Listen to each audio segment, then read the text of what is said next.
Moonlight Fairie by Lucy and Lizzy Grimm. Read by Lucy. Dedicated to our dear friend, Penny. In a woodland garden there lived a tiny tree-flower fairy.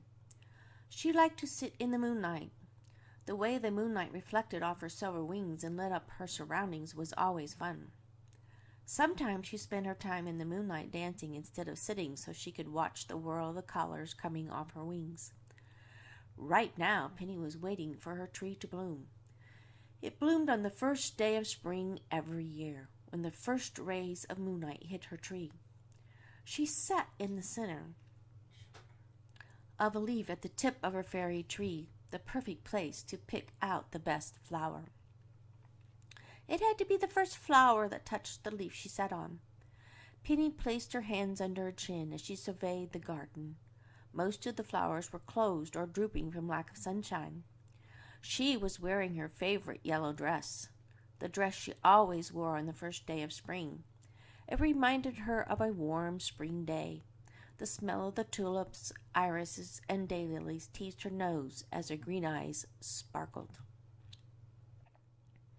The moon climbed its way high into the sky on this, the first eve of spring. Penny yawned. She always kept one flower to sleep on during the year. But the flower petals always wilted on the eve of spring. The aroma of last year's flower lingered on her skin as she waited for this year's flower to bloom. She missed the soft petals that wrapped around her as she slept. The first spring moon shone above her tree. Penny quivered as the first splash of moonlight danced about the garden. Tree leaves rustled as the first flowers of her tree blossomed. She inhaled. There was no sweeter smell than that of her first tree's flower of spring. The petals unfurled and touched the edge of the leaf she sat on. Penny giggled as she caressed the new soft flower petal. She stood up and smoothed down her dress.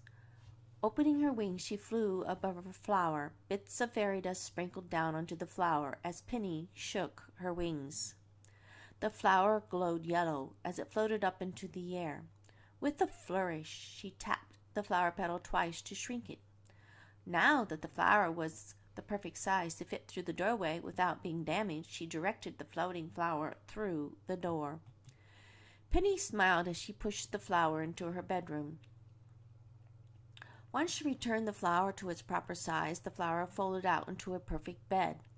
She sighed as she lay down with the flower petals curled around her. The gentle sound of unfurling petals outside her home as her tree blossom lulled her to sleep.